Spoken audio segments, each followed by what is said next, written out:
Olá, paz do Senhor a todos vocês. Vamos dar início à nossa série Guardando o Meu Coração.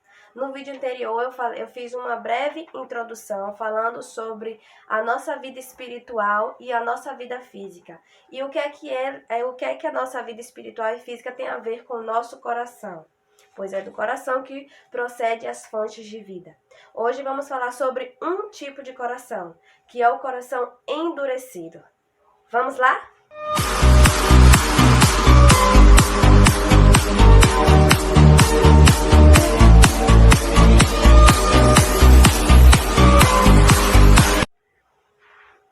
Vamos lá, pessoal. Hoje vamos falar sobre o coração endurecido.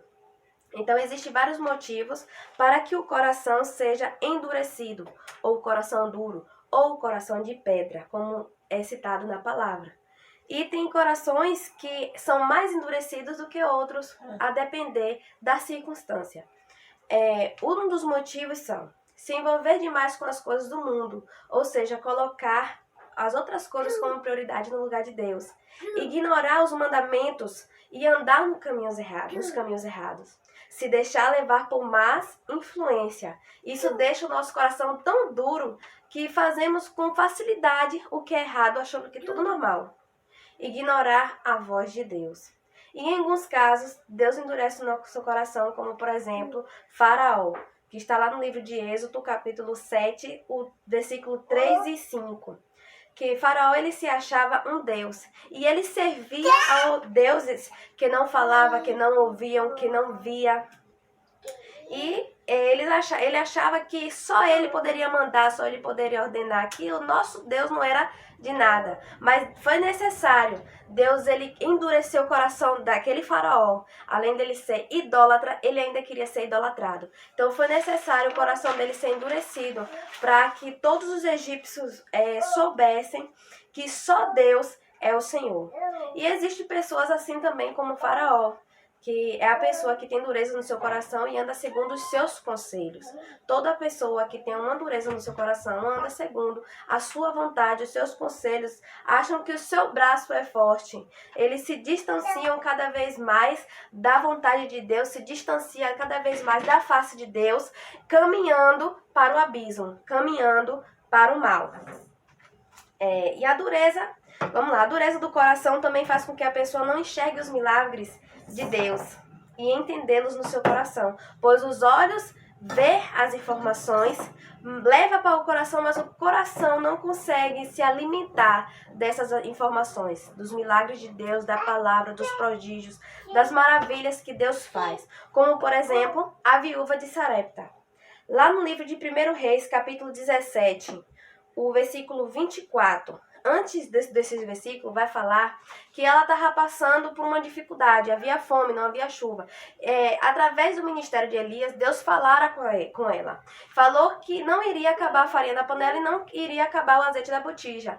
E foi assim que Deus fez. Mas o coração dela ainda estava endurecido. Então ela passou por uma situação em que o filho teve uma doença e essa doença se agravou até que não houvesse fôlego na vida do filho. Não houvesse fôlego no menino.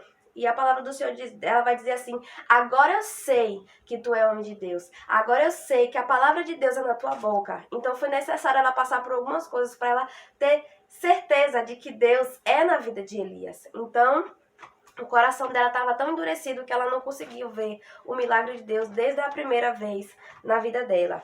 Tem também os discípulos, lá no livro de Marcos, capítulo 6, versículo 52, Jesus ele fala que os discípulos ainda estavam com o coração endurecidos devido ao milagre do pão e dos peixes, que eles não conseguiram, esse milagre não penetrou no coração deles.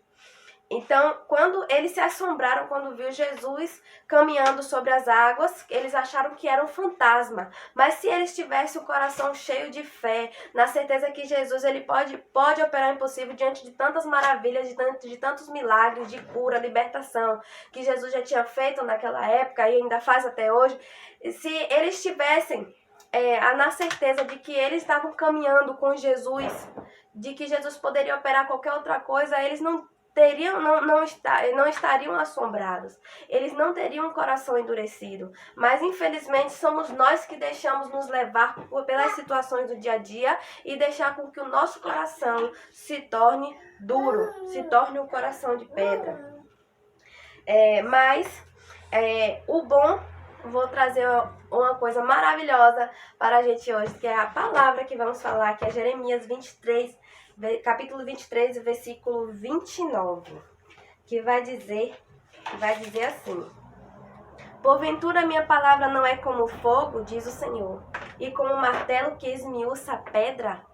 Por acaso Deus não pode quebrar este coração de pedra? Por acaso Deus não pode esmiuçar, despedaçar esse coração que está como pedra de diamante? Pode sim. Então, não há coração de pedra que Deus não possa quebrar. Porém, a pessoa tem que querer. Então, se você ou outra pessoa não tiver com vontade de ouvir a palavra de Deus, não tiver com vontade de ler a palavra de Deus, de ler a Bíblia, faz um esforço, lê um versículo, porque através de um versículo Deus pode quebrar o coração de pedra. Através da palavra do Senhor, Ele pode quebrar e despedaçar o coração endurecido. É assim, através que a palavra do Senhor diz. Lá no livro de Ezequiel, a palavra do Senhor vai dizer que Ele quebra o coração de pedra, Ele dá um coração novo, Ele tira das imundícias, Ele purifica. Então, quando nós nos entregamos ao Senhor, Ele nos dá vestes novas e um coração novo e renovado no Senhor Jesus. Então, eu espero que vocês tenham entendido o que significa o coração endurecido. Espero que se você tiver, por algum motivo, um coração endurecido, não deixe essa causa te abater. Coloque por terra agora, coloque de lado agora esta causa, coloque nas mãos do Senhor teu coração. E como a palavra do Senhor Jesus diz, de tudo que se deve guardar, guarda o teu coração, pois através dele procede as fontes de vida. Então, se o teu coração estiver endurecido, o caminho não vai ser bom, só vai ser caminho para o abismo. Mas se o teu coração estiver quebrantado, se o teu coração estiver despedaçado e quebrado, Deus, Ele vai voltar a ti. Ele vai começar a operar maravilhas e te instruir ao caminho em que você deve andar. Então, comece a olhar para o alto e não para a situação que você está vivenciando no momento. Amém? A paz do Senhor e até o próximo vídeo. Tchau.